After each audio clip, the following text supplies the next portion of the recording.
Okay, hello everyone. This is chapters 4, 5 and 6 of The Conquest of the World by the Cactus by Major Osmond Bay, which, as you know, I've published on various, on Amazon and Lulu and other places, and I'll probably be doing a new edition soon.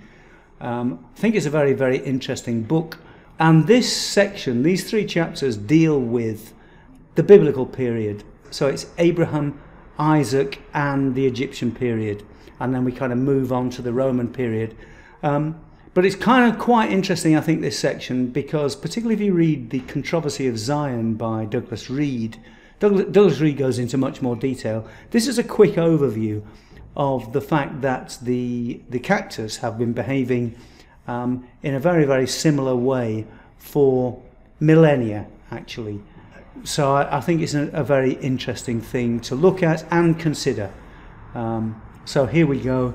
Chapters 4, 5 and 6 of The Conquest of the World by the Cactus by Major Osmond Bay. 4. The period of Abraham.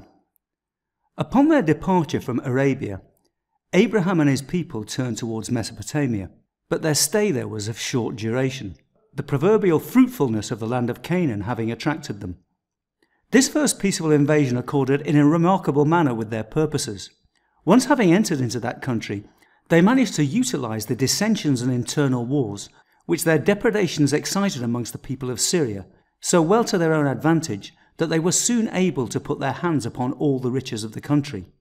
We learn, however, that some time afterwards, Abraham and his tribe turned towards Egypt, a country that had always been celebrated on account of its wealth and fertility. It is true that the Jews explain this strange excursion by alleging a famine, which then raged in Canaan. It seems, however, that this famine was in truth nothing but the burning thirst which the Jews longed to quench at the stream of the treasures of the Pharaoh.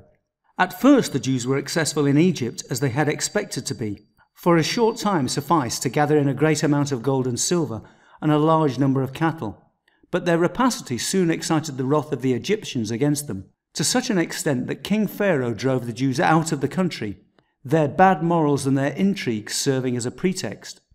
After their return from Egypt, the Jews fell with renewed rage upon the lands of Canaan, where they became wealthy and powerful at the expense of the native-born inhabitants.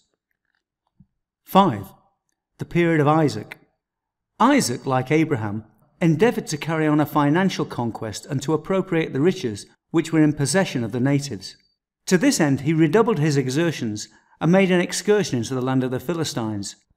In order to conceal his purpose, however, he considered it necessary to plead a famine, once more as a pretext under which to fasten his people upon that country. At first the king of the Philistines, Abimelech, received the Jews as friends, but a short time sufficed to change his mind and induce him to expel them, for the intrigues and rapacity of the Jewish people were exhibited in their true form very soon after their arrival.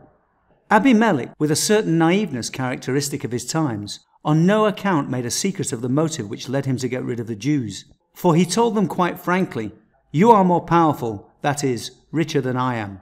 Moreover, his people were so embittered against the Jews that they would have murdered them all if the Jews had not concluded to leave the country. Before we proceed further in our historical exposition, we must introduce here some very significant facts that occur in all these invasions and subsequent expulsions of the Jews. We wish to direct the attention of the public to these facts, for they serve to expose the policy of the Jews and the clever tricks managed by them in order to effect their financial conquest of the world. The first remarkable fact is the special care with which the Jews avoided every armed conflict with the people whom they proposed to conquer. During the period referred to, their enterprises preserved an essentially moral character, for physical force was never applied by the Jews. Cunning was, at that time, their favourite weapon, it being evidently in the interest of the Jews to avoid all bloodshed, and hence we see none of those armed conflicts that constitute the physical principle as opposed to the principle of material interests.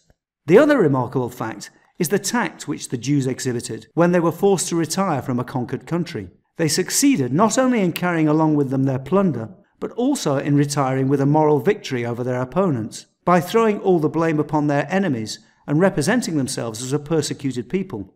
This policy of the Jews is a true masterpiece of Machiavellism, which no other race, no other sect has ever been able to excel. This policy constitutes indeed, even in our own times, the soul and spirit of Judaism. 6. The Egyptian period. The aggressive movement which the Jews undertook against Egypt may be summed up in the following chief facts. An advance guard consisting of Jewish adventurers first entered Egypt on a reconnaissance in order to sneak into that country under the pretext of a famine. This advance guard had a wonderful success, for the men not only enriched themselves at the expense of the inhabitants, but also succeeded in gaining control of the supreme power. The elevation of Joseph to the rank of a viceroy of Egypt pulled forth an aggressive movement on the part of Jacob and his whole tribe. From that moment the Egyptians became the prey of the Jews, who plundered them at their pleasure. The rapacity of these conquerors, however, soon provoked the resistance of the natives, who only too late recognized in the Jews a social plague and a political danger. Upon that, the pharaonic government took measures for its own protection, and it was decided to expel the Jews from the country. But such a measure would have involved the Egyptians in the greatest financial difficulties. The expulsion of the Jews would have led to great financial commotions in government affairs. Was it then more advisable to let the Jews depart with their extorted treasure, or to watch calmly the complete ruin of Egypt by the Jews? While the unhappy Pharaoh was still looking out for means to escape from so terrible a dilemma, the Jews gathered together all the valuables of which they could get hold, and fled with them from Egypt. Having thus shown in what manner the Jewish people began to attack the finances from its very first appearance in history, we shall now follow it in the second period of its history. So there we have a little bit of analysis of the biblical period of the Cactus.